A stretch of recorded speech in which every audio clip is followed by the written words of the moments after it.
So I guess we can start. So hi all. So we're super excited to be having this event happening. Thank you so much for joining this conversation about sobriety in the queer community. Visible is super honored to host Lazarus Letcher, who's a musician and educator currently pursuing a PhD in American Studies with a focus on Black and Indigenous liberation in queer and trans studies. They've done talks on sobriety, sexuality, white colonialism, and transgender connections / kinship through folklore. And a big thank you to our sponsors, WI and Sister Circle. Also moderating this event is Sam Baker, a sophomore studying sociology and psychology, and he is our current outreach coordinator at Visible. So without further ado, I'm going to leave the floor to Lazarus, who has a quick little presentation before we go into our Q&A. Sweet. Thank you so much for that introduction. Thank you for having me. Thank you all for being here. I mentioned it a little bit ago, but when I was in college, this was the last event you would catch me at.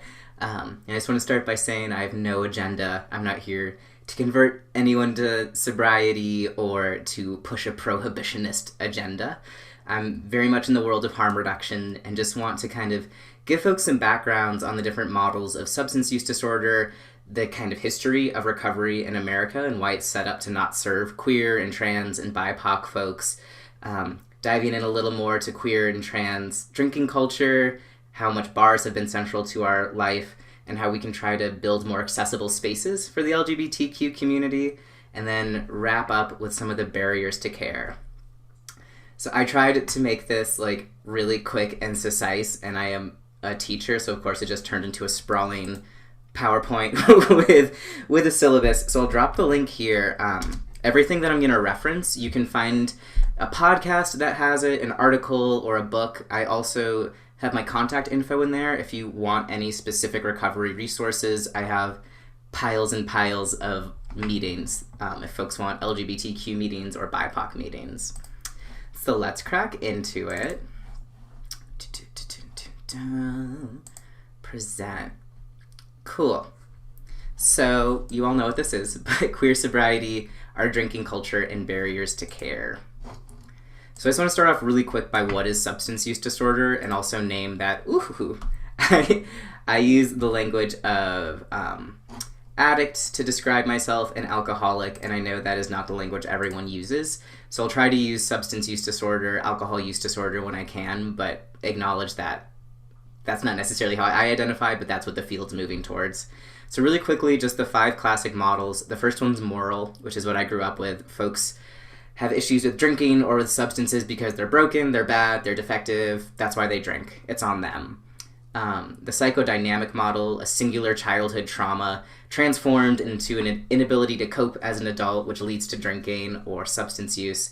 The disease model, this is the most popular, and I want to complicate it some, but it's the genetic or biological predisposition to a substance use disorder. And this was really instrumental in kind of changing stigma around especially alcoholism back in the 30s, and I'll get into that more in a bit. But it's also been used in kind of a eugenicsy way. I don't have any statistics on like BIPOC drinking because I find a lot of the studies to be super gross, especially studies that look at indigenous communities and kind of push forward this belief that indigenous Americans are more biologically susceptible to drink. That is not true, and that is straight up eugenics. And actually the person that coined the term alcoholism was a Nazi and was someone that was studying addiction in concentration camps. So it's a very complicated history, the disease model, and I want to name that. Next is the social learning model. I'm anxious to go out and talk to people. When I drink, it's easier for me to talk. Now I drink every time I go out, and that's kind of spiraled and spiraled and spiraled. Next to our little more recent, the public health model, looking at substance use disorder as an interaction between the individual drug and the environment. It's not just an individual failing what's going on around them that's maybe driving them towards an escape. And then the last one that I'm really interested in is the sociocultural model. And that's, maybe folks run to substances because they are in a shitty society or in a society that treats them unfairly. And this is a lot of what harm reduction is based off of, acknowledging that equity and privilege affect us differently, and that exists in the recovery world as well. Gabor Mate, who is like often cited as the founder of harm reduction, but I'll disrupt that later. He always says, ask not why the addiction, but why the pain. And I think that's what the sociocultural model is moving for, and I think that's what's the most useful when we're looking at LGBTQ substance use disorder. Really quick history of the 12 steps. I'm going to try to run through this presentation so we can get questions. So the 12-step fellowships are by far the most popular recovery programs in the United States, if not globally.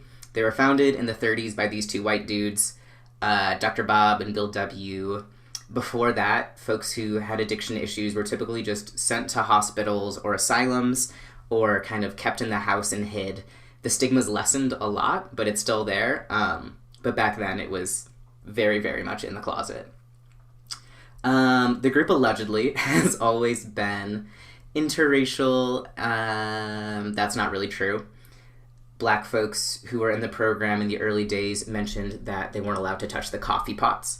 They had to come late and leave early. And the backbone of most recovery programs is fellowship, is building community with other folks in recovery. And BIPOC people were outright denied that for a long time. And we still see this lingering in recovery programs today. Affinity groups started in the 40s with Black groups. Women have always been allowed in 12-step fellowship, but definitely seen as not the main audience. The first woman who's cited as like the first woman to get sober by 12 steps is Marty Mann, who was an out lesbian, and that's erased a lot in addiction literature when telling her story. They're just like, she had a roommate for 40 years. Isn't that interesting? Gal pals. But she was really instrumental in changing a lot of Americans' attitudes towards addiction through writing and opening some of the first rehab centers in the nation. So shout out to queers doing the most forever. And then in the 70s, we start to see LGBTQ meetings. You can listen to national 12-step conferences when they're fighting for these 12-step meetings, and it's heartbreaking. Just like the rampant homophobia and transphobia, and like it's truly awful. But they're able to get them, and it's no mistake that it's in the 70s, you know, right after Stonewall, right after these queer liberation movements are moving more to the forefront. So like I said, this is still the largest recovery community. It was built by and for white men, I would argue, and it's what most doctors recommend. Most inpatient facilities still use 12-step programs. And what I find interesting as a prison abolitionist and as someone that's in 12-step fellowship, it's what the courts usually send people to. If you don't get jail time for something and are recommended treatment instead, you are most likely going to be sent to a 12-step fellowship. And the history of this program is deeply rooted in the disease model. We talk a lot about like the allergy to alcohol, and it's an abstinence-based model, which has been a major contention, I'd say, more recently as we start to delve into harm reduction models and recognizing that maybe not, you know, one size fits all when it comes to recovery. So just really quickly, here's some demographics. The plague of this entire talk is statistics are super hard to pin down when it comes to addiction and recovery, especially with the LGBT community. But here's just a quick look at 12-step demographics for the alcohol-based program. And I think everyone knows what program I'm talking about, but as a member following the traditions, I can't name it. So please enjoy me doing this tightrope walk. So as you can see here, they operate on the gender binary, and this is an internally done study. Because all these programs are based on anonymity, outsiders can't necessarily study them as easily. So this was just an internal survey done of about 8,000 members a couple years ago. So gender binary, majority men, 89% white, which is a very, very high number. And then the average age of members is 50, with the largest demographic being 51 to 60. So this was a program founded by old white men that is still catering largely to old white men. And what we know about addiction is that it is an equal opportunity, you know, disruptor in life. It does not care your race or your age or your gender or your sexual orientation. So these numbers should be at least more reflective of the demographics of our country, and at best reflecting the disparities that BIPOC folks and LGBTQ folks have and our higher rates of substance use disorder. So there should be way more BIPOC folks here. We should see trans individuals, we should see more women, and we should see this skewed younger. So these programs and these systems aren't designed for some of the people that need them the most. So minority stress. I was mentioning that LGBTQ folks and BIPOC folks usually have higher rates of substance use disorder. This is a term I really struggle with. I'm a minority, of course I have stress. I'm a triple threat, triple threatened, black, queer, and trans. But it was coined in 2003, and it's the stigma, prejudice, and discrimination that create a hostile and stressful social environment that causes mental health problems. And this was initially used to try to sort out mental health disparities within the LGBT community, and then kind of used retroactively to look at BIPOC mental health disparities. So some of my beefs with how minority stress is deployed now is that it tends to individualize a systemic problem. So folks often think I'm an alcoholic because I'm trans, and it's like, no. I used alcohol to cope with living in a transphobic society and trying to flip it back to looking at these structures of power that create, the need to find ways to cope. And I also want to say I don't believe in maladaptive coping mechanisms. If you are still alive, whatever you used to cope worked, and sometimes they no longer serve us, and we can put them aside. And that's what I've done with alcohol and drugs, personally. A lot of discussions of minority stress don't really fully understand the history of BIPOC communities when it comes to drugs and alcohol and the weaponizing. You can see some really great photos of the Nation of Islam going to liquor stores that preyed on black communities that were owned by white people and breaking all the bottles with baseball bats. And a few years ago, I was honored enough to be invited to a program called Red Road to Recovery, which is an Indigenous-only program you can be invited in if you're non-Native. And in that program, they directly name colonization and settler colonialism as one of the roots of this disease. So I really appreciated that and that shift to the sociocultural model and recognizing it affects not just individuals, but whole communities. This model also doesn't quite unpack the layers of stigma, and when it comes to LGBTQ folks, doesn't really necessarily understand how central bars have been to both identity and community formation. Bloop. LGBTQ SUD. I love acronyms. So like I mentioned, statistics are annoying and frustrating, especially when it comes to looking at recovery statistics, especially for the LGBT community. This is an infographic you'll see a lot when people are doing talks like this. And what it does is it completely conflates LGBTQ to mean gay and bi men. So most of the statistics gathered here, especially that 20 to 30% of LGBTQ people abuse substances versus 9% of the general population. That is a big number. I want to acknowledge that. And that number is from a 2008 study done by the CDC looking at MSM. More acronyms. You're welcome. And so it's been conflated to represent the entire LGBTQ community, which I think does a disservice as we're trying to figure out better ways to provide care to our community. We can't just water it down to mean just gay and bi men, right? But all studies, while they vary in scope and efficacy, do point to increased rates of substance use and abuse in the LGBTQ community. And I just want to reiterate that we are not broken, society is. It's not that being gay means that I am innately predisposed to drink. Hello. Oh my goodness. I'm so my door just cut out. But I'll just continue my rant. So the next thing I was going to talk about was trans substance use disorder, and we have way less data for that. The figures that we do have are from the 2015 National Center for Trans Equality's study that they did. It reached 27,715 respondents and looked at the disparities in access to care for trans folks and really highlighted all of the things that lead to mental health issues, to substance use disorders in trans community. It's not just a disease, it's things like housing insecurity, unemployment. What I found really interesting about the survey is that the rates of alcohol use disorder in the trans community actually didn't differ that much from the cis community. But again, that's the only study we have, and every study that's not aimed at the LGBTQ community typically only allows you to identify as one of two genders, which really restricts the data that we can collect. What was I going to talk about next? Let's find out. I also want to acknowledge gay bars and how important they have been to our history as an LGBTQ community.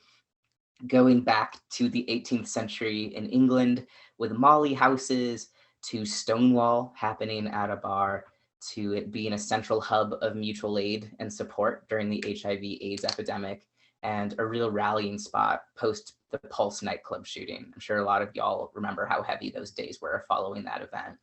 And so I do want to name and acknowledge how central these places have been for us, and also start to unpack why bars. Bars offer a level of anonymity. So especially back in the early days, it was maybe the only spot you could go as a queer person and like hold your partner's hand. And I also want to acknowledge, the legacy of liquid courage. And, it's a little easier maybe to overcome internalized stigma or homophobia with a drink in your system. I know that's how it was for me. I also want to acknowledge that gay bars are disappearing spaces. Especially during COVID, we have seen a lot of historic gay bars that have been around for decades just disappearing, especially lesbian bars. And we're losing real meeting spots for folks. And like, while I call gay bar sanctuaries, I also want to name that they're not necessarily safer places for everyone in the LGBTQ community, not just folks with substance use disorders, but as a Black trans person, I've actually never had a positive experience in a gay bar, but we still need these spaces. Yeah, the legacy of gay and lesbian bars being taken over by straight folks who think they're safer spaces for them is also troubling. So I'm always curious too to know how many people know more than one brick and mortar building designed for the LGBT community that's not a bar.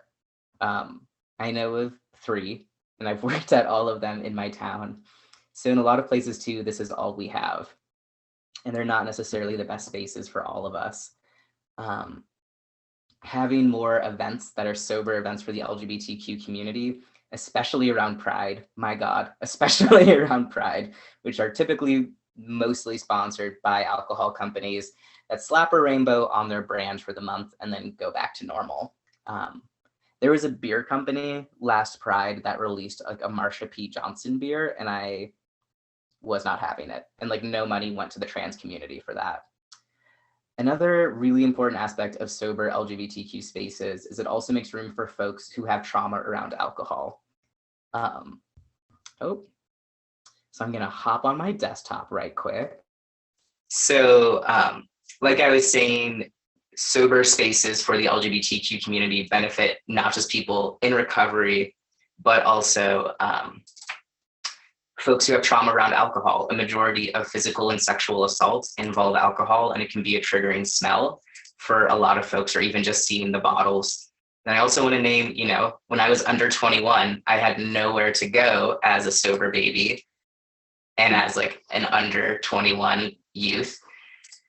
And we need to create those spaces for the youth. So I will share this picture. I believe in you, internet. I work at an LGBTQ youth camp called Courts, Queer-Oriented Radical Days of Summer. It's targeted for Southern youth. And it's just really magical to be able to create these spaces where older LGBTQ folks like me can connect with the next generation who is doing so fine. They're doing amazing. Well, I'll show you some other time, but it's a very cute picture. But sober spaces also allow us to create more intergenerational connection within the LGBT community, which is something that I know I definitely want more of. So I will stop there and we can do some questions, and maybe I can show you some pretty pictures later, but I'll stop there while my computer continues to freak out. And thank you again, everyone, for your patience. What a nightmare. Sweet. Thank you so much for all of that. And hopefully we can figure out that picture, but if not, no worries. It's interesting. You were just sort of talking about alcohol as a place for queer gathering. And I guess, and the importance of actually having physical spaces, which I think has always existed within the queer community. And that's been a lot of where we've sort of formed, and that's, that's our history, right? And now we're moving more online. And I guess I'm wondering, what would be your vision for like queer spaces that aren't revolving around alcohol? Do you see that happening, and sort of where's your stance on that? Yeah, so we used to have quite a bit. I was gifted boxes of like gay shit from the 60s to 90s. A guy was gonna die and he didn't want his wife to find it. and I work at a feminist sex toy shop. He was like, do you want like ancient erotica and like gay magazines? And I was like, yes, as a scholar. And yes, as a scholar. And it was really interesting that there was this encyclopedia, and it's what they had before the internet, that was divided city by city with just all of the gay shit in that city. And it was amazing looking at Albuquerque, and it was like 6 or 7 pages. And at the time, Albuquerque had like 2 gay bars that I knew of. And this had just like, you know, there were several dyke bars, there were leather bars, there were Latinx specific bars, there were bookstores, there were gyms. So I'd love to see a return to that, like the gay bookstore. Like that used to be a thing in most major cities, and a lot of those have faded. Thanks, Amazon. So I'd love to see more of those. I did a talk a few months ago for a bunch of librarians, which was like my dream come true as a baby nerd. And they all wanted to know how to make their libraries, you know, like trans hangout spots, which I'd love to see, places where you don't have to pay a cover or have a membership, and you can just show up and be safer and be around a bunch of other queer and trans people. So I'd love to see them centered around other activities, the revival of clubs that aren't alcohol based, a gay cafe. That's my dream. Someone give me money. But yeah, just life outside and beyond just bars. Yeah, that would be incredible. Sort of in the same idea of accessibility for younger people who aren't 21 or who don't drink. How do you think that colleges can be more inclusive to especially intersectionally affected people who are sober? But how do you think that, like, obviously we're around a bunch of binge drinking culture. How do you think colleges can help people who want to be sober or whatever, who are especially like hold marginalized identities? That's a really great question. And I'm happy to provide resources to folks as well. But a lot of times if you get in trouble for drinking, you'll do like a college mandated course that's typically based on like shoving scary statistics down your throat and not necessarily giving you coping skills, and not trying to suss out like, was this a one-time thing, or are you maybe battling a substance use disorder? It's typically about covering their own ass. So researching and finding programs that are better fits than just like shipping people off to 12-step programs, which are not safer spaces for everyone. There's a program called Recovery Dharma. That's a Buddhist-based recovery program that has BIPOC meetings, has LGBTQ meetings. I work for an organization called Tempest, which is like an online holistic rehab, basically. So just being knowledgeable of recovery options beyond the 12 steps, which I think a lot of administrators aren't. That's a really great first step, and finding those spaces that are safer for marginalized identities to land at as well. That sort of brings me to the idea of like online recovery communities and how that can be a really great resource. And I was wondering if you could talk a little bit more about like that, and then also COVID and how COVID has been such an isolating time, which has really exacerbated a lot of mental health issues and maybe brought people to kind of worse place in their addictions, or it has been maybe a great thing where they're not feeling pressure to go out to parties and being around binge drinking culture. So maybe that's been good. But I guess, yeah, pick up either one of those, either online in general or COVID, whatever you want to say. I'll do both. Thank you. That's a great question. The shift to online, I know, is tough for folks, especially like old timers who've like been in 12-step fellowships since like the 70s and were like trying to learn how to do Zoom. So it was a big shift for folks. But programs like Recovery Dharma have always been online and have always been on Zoom.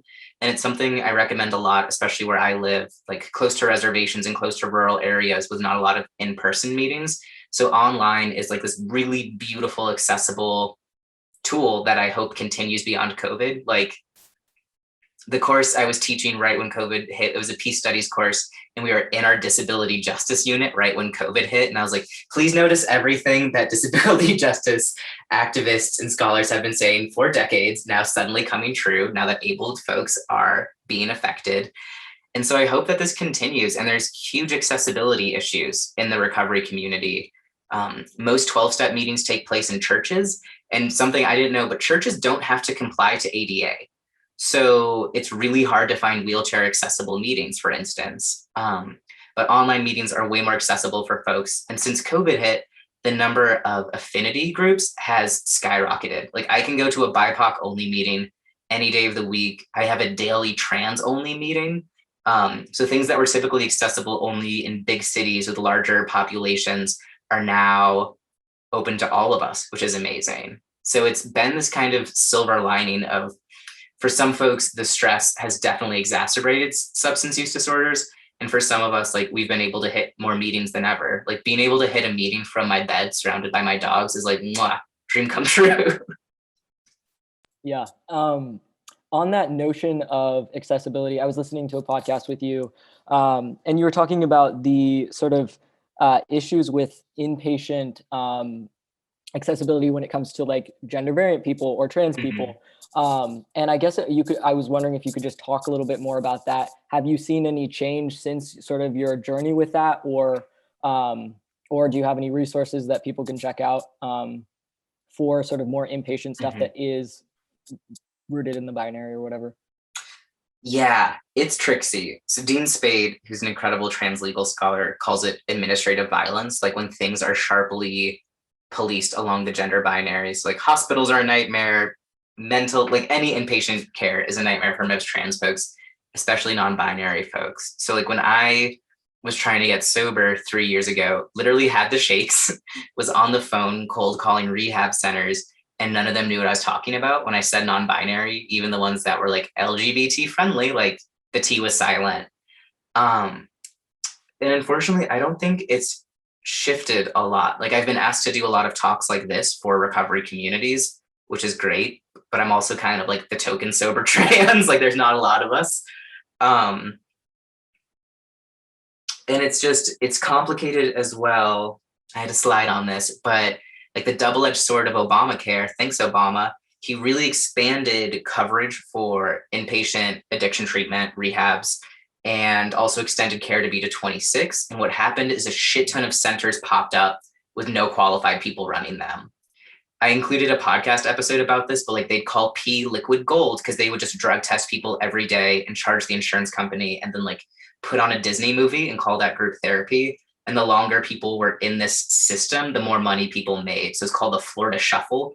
So when I was calling to try to find a rehab center, I was Googling local rehabs near me, and things were popping up with, Albuquerque zip codes. So I'd call, and then at the end of the call, they'd be like, okay, so we'll get you a plane ticket to Florida. I'm like, I'm sorry, what? It said you were local. And so they had manipulated Google to spit out local phone numbers. So they were kind of ensnaring people in this really gnarly capitalist system, and sometimes even had people on the payroll whose job it was to help folks relapse so they'd stay in the program. So it's super, super gross. So in addition to trying to find like a safer place to land as a trans person in recovery, it's also really hard to find an inpatient program that's genuine. And it's gotten a lot better in the last 3 years, but I still don't know of a trans person that's had like a super great experience in a rehab facility, which is awful.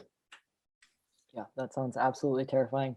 I have a question from Tori. Do you have any tips for approaching conversations regarding sobriety with queer pals without sounding judgmental or accusatory? That is a great question. When I first got sober, I was very much like almost a door-to-door evangelist. Like, have you heard the good news? Like, and my friends did not appreciate that.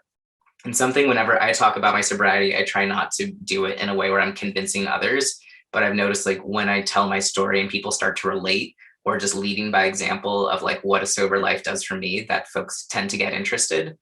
And when I do bring it up with folks, like your journey's your own journey, but like if you ever want to talk about it, I'm here. And also, like when I came out to people as sober, and like luckily I had so much experience with coming out, but it was really interesting the reactions people had. And one thing that's helped me a lot is understanding that people's reactions to my sobriety is a reflection of them and not me. For instance, my academic advisor, when I was like 4 days sober, when I told them that I got sober, they made this face. And they said, oh, but you were so much fun to drink with. Let me know if you change your mind and I'll take you back out. Never say that to a sober person, especially in their first week of recovery. But yeah, just coming at it from a place of compassion and not trying to convince someone, and recognizing like their reactions on them and not on you.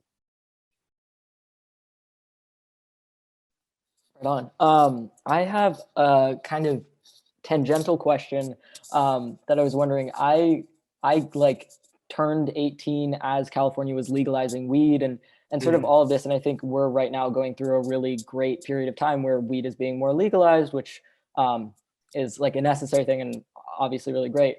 But I think also with that comes a lot of rhetoric about sort of how weed is non-addictive and cannabis, you know, is not chemically addictive. And there's a lot of sort of hype around it, which, and I was wondering if you could talk about sort of the complexity of cannabis as like a substance that's being used a lot more, and also has been historically criminalized specifically for people of color. And so, yeah, if you could talk about any of those. Yeah, great question. This is one of the better interviews I've had. Thank you so much. Yeah, I very much grew up with that strong belief of like, you can't get addicted to weed, like everything's Gucci. And looking back to those models I was talking about earlier, there's more than one way to have a substance use disorder. So while some folks might believe it's not necessarily like chemically addictive, I know for me, I was definitely in that like behavioral pattern of like, I don't feel as much when I smoke, so I'll just keep smoking. And so I was a daily weed smoker for like the better part of a decade. Like I went to school in rural Indiana, which like all of these identities, not the most fun. So I would smoke weed 3 times a day during my school day. And like looking back and like reading old journals, like I'd sometimes write like, I think I might be addicted, but you can't be addicted to weed, so I guess I'm fine. And I think the myth can really harm folks that are maybe seeking a way out. I also want to name that I do believe marijuana is medicine for some folks. And for me, it went from like a miracle to medicine to something that just like really kept me stuck in the mud. Like I was just wake and baking and I would just wait to get sober to get shit done. So I am all fucking for legalization.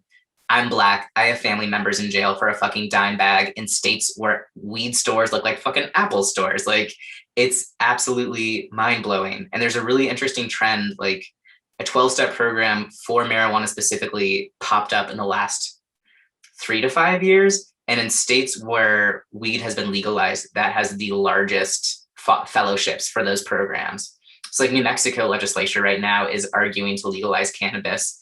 And it's been an interesting conversation in the recovery community. So someone that believes in harm reduction, I think people should have access to the things that they need. I believe in safe injection sites, safe access to these things.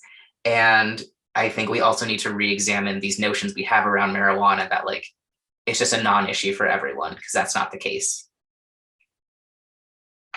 That's interesting. I completely agree with all of that. I'm wondering, so obviously like it's an individual and case by case basis. And I'm wondering with your own experience and your experience sort of like engaging with the sobriety community, what do you think are some common sort of like signs that someone can sort of be aware of if they're thinking, oh, this might be an issue for me. I might be starting to go to the sort of abuse like category of use. I'm wondering if there's any sort of like things that stood out to you when you realized you needed to get sober, or things that you saw in friends or something like that. Yeah, that's a great question. And like everyone's bar is different. I'm seeing someone mention the DSM in chat. I have so many beefs with the DSM as a psychiatric survivor and all of these things. And I think diagnostics are like a really tricky, fickle thing sometimes. And like I mentioned, I don't believe in maladaptive coping mechanisms. So a lot of my behavior would have been textbook addict behavior, but it helped me survive growing up in fucking rural Indiana, right? And that's not taken into account when we're deciding who has a substance use disorder. But for me, I can say some of the signs that I had. I mean, I was a daily drinker. I'm a musician. Like my rock bottom was on tour with my band in fucking Canada. Like who has a rock bottom in Canada? And just like no one in my life really knew. Like I was super good at hiding it, which is also a red flag. Like if you're not being open and honest with the people around you, like it's a good time to maybe pause and ask, why is that? Like, where is this shame coming from? And I also like quit my antidepressants at the same time. I was like, I'm on tour. I don't have time to be depressed. Let me quit my meds and pour a depressive on my body. Great combo. And so my big red flag, like when I got sober in December a few years ago, was after playing a show, and I'd had like 4 days sober, which is the most time I'd had sober since I was living in Morocco and like couldn't drink because Morocco, thank God. And you know, I had 4 days sober. A bandmate offered me a beer, and I was like, I'll have one to be polite. And then I woke up in my bed, fully clothed. My car keys were like dangling from my front door. I was like badly parked in my driveway, and I was like, okay, this is maybe my last hangover. And I was like, I'll do like a sober 30 days. Like I'll do a 30-day cleanse. And that first week I got the fucking shakes, which like I did not know that my body was dependent on it. And like that first week I recognized how much I constantly was thinking of drinking and how much I'd structured my life around drinking. So I was constantly just like, is it socially acceptable to start drinking now? And grad school, great place for an alcoholic to hide out. So I'd have like a 10 a.m. class and we'd get done and I'm like, well, let's go to the bar and like talk philosophy and remember none of the conversation. So I think it also depends on the environment you're in. So I was in, you know, the performing arts and academia, and like the standards of drinking would be terrifying to anyone in the field. So I was able to just kind of fly under the radar, but like I was suffering badly. So for me, the signs were the secretiveness, recognizing that my body was dependent on it, and realizing that I completely structured my days and life around it. Like, I'll go to that event, but will there be alcohol there? And how far away is it? Can I safely pregame and drive to go there? Just like the amount of mental space I have in my life now that I'm not constantly doing like my booze chess in my brain is remarkable. But I'd say those are the big three for me that helped me realize like, oh shit, I'm one of those people. Yeah. I'm wondering, you mentioned music, and I was wondering if you could talk more about how your relationship with music changed. Obviously, it is sort of a drinking heavy culture, and so has that been difficult to navigate? And then also maybe how music has been sort of a new way of sort of having an outlet or a coping mechanism for dealing with some of the stuff that you maybe used for instead. Yeah, that's a great question. So music's a big part of my life. I'm an 8th generation musician. So that's just like everyone we know of in my family has been a musician on my mama's side. So I was very lucky to grow up with it, and like especially realizing I was queer and trans and being part of that last generation of trans people that didn't have language to describe ourselves. Like it's like, let me be angsty and play a Brahms sonata. Like homeboy got it. Like I know he was like in the 1800s, but like he understands my pain. So music definitely helped me survive like first puberty.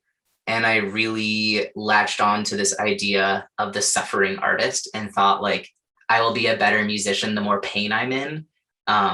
So I didn't play a concert or a show sober from the ages of 14 to 25.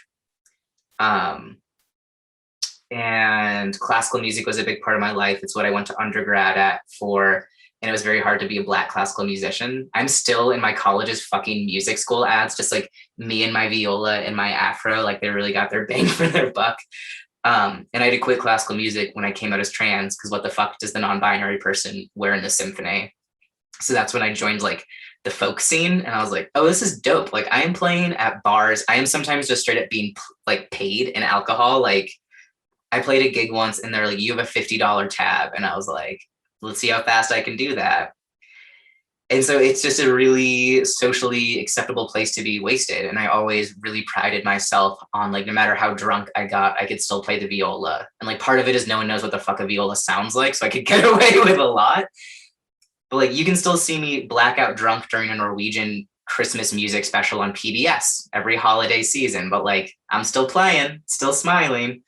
And on that tour, like that's just the touring life is a great place for someone with a substance use disorder to hide out, because I would get wasted in a city, do something super embarrassing, wake up the next morning and go to a different city and just forget all of those people. And when I got sober, I played a gig in a bar my first week sober, which was not smart. And it was like all I could think about. Like I know I think I played some decent notes, but a majority of the shows that I play still are in bars. And part of that too is just no one wants to fucking fund the arts. So it's where we go to play. And it's been tricky, like turning down drink tickets or demanding to be paid with money instead of drink tickets. I did once get my drink tab turned into a dessert tab. So that was great. But it's just such a normal drinking culture. And I'm really thankful for my band, Eileen and the In-Betweens, who I tour with. checking in right when I got sober, and they're like, is it okay if we drink at rehearsals? Like, you let us know if it's a day where like you can't see us drink, and being really conscious. And sometimes like we'll play like a really big show at a bar, and they know like I can't come to set up or tear down. Like, I will just be there for the show, and like they totally get that. So I'm super lucky. But I know people who've had to quit their bands when they got sober. But yeah, I think we're slowly moving away from this myth of the suffering artist. And like when I got sober, I suddenly could like finish writing my own fucking songs. Like, I would always have like a verse and like 3 chords. And now it's like, oh wow, I can sit down and finish a whole fucking song. A couple months ago, I signed with a Black trans record label. And I don't think that's something I could have done when I was still drinking. Like, I thought I needed to drink to play. And that first show I did sober, it was the first time playing sober in 11 years. I was like, oh fuck, can I still play the viola? Like, was it alcohol all along? And I was like, oh no, it was like 20 years of practicing. So it's actually improved my musicianship a lot. So yeah, I think there's a trend in the music industry where people are getting more accepting of sobriety, and more big music stars are coming out as sober. And I think that's going to push the whole industry in the right direction. That's interesting. I like that. I think that a lot of addiction sort of conversations and sobriety conversations are about what you lose. But I was wondering if, like, really quickly, if like someone were to ask you, like, what did you gain from getting sober? Like, what would you sort of say to that? Yeah, I actually keep a running list of the things I've gained in sobriety when I get into my woe is me. Like, especially someone that got sober at 25, like my first month sober, I was like, yay, verily, like I must suffer for the rest of my life. Like, I must live the life of a monk as a sober 20-something. And instead of making my world smaller, like sobriety's made my world so much bigger. So the first thing that really struck me was I can drive anywhere at any time, which like might seem really simple to some people, but that was not the case for like a decade of my life. But I can just pick up my car keys and go anywhere. My dogs are happier. Like, I actually get up in the morning now. We go on longer walks. We fucking run. We hike in the mountains. Like, my dogs love the sober life. I got to teach. I almost drank my way out of college, and now I fucking teach college. Pretty much everything good in my life, I can trace it back to the decision to get sober. My relationship with my family, like I'm lucky that my family's always had my back. And like when I call my parents now, they don't assume I'm calling to ask for money, but just to like ask how their day was. And it's been really nice to like earn the trust back of my family and my community. So just like everything. Right on. I think that is a lovely question to end my section on.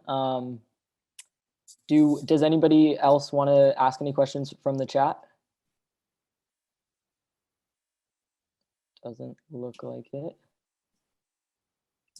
Okay, cool. Elon, what was your plan for? Yeah, so I guess we'll end on that note. Lazarus, if you could provide your socials and places we can reach you, that would be very much appreciated if you could just put it in the chat. But overall, thank you so much, Lazarus, for coming to speak and educate our viewers. And again, us at Visible are super appreciative that you were able to speak about something that's generally not really spoken about. Not only that, but the ability to speak about sobriety and drug and alcohol use at a number of intersections. I think especially being a part of a queer collective, like as Visible, we really realize that drugs and alcohol play a big role in like social instances. Yeah. So I just want to say a huge thank you. Thank you, Sam, for being a great moderator. Thank you, our sponsors, and thank you everybody for coming. Also, this event was recorded, so we will edit it and put it on our website. Hopefully it'll be up soon. But yeah, thank you everyone. Yeah, so okay, I'll just say it. L.Nuzzles on Instagram. Nuzzles. Very professional. I have a website too. I do all the sober podcasts, and I do some shows coming up, Stages of Tectonic Blackness, coming to museums near you. It's me and some other Black people crawling around rocks for 8 hours, the usual. That's what's up. Yeah, that's what all the cool kids do. Yeah, and I dropped that list that I curated for y'all. In that list too, it's a story I didn't get to, but about the Black Panthers and the Young Lords taking over a Bronx hospital and creating the first by us for us detox unit. Highly recommend checking out that story, and that's my dream of the future of recovery.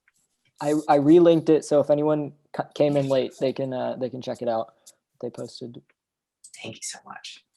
Great. All Thank you right. very much. Have a Yeah, good thank night. you so much, Lazarus. Yeah, thank you all It for was coming. wonderful.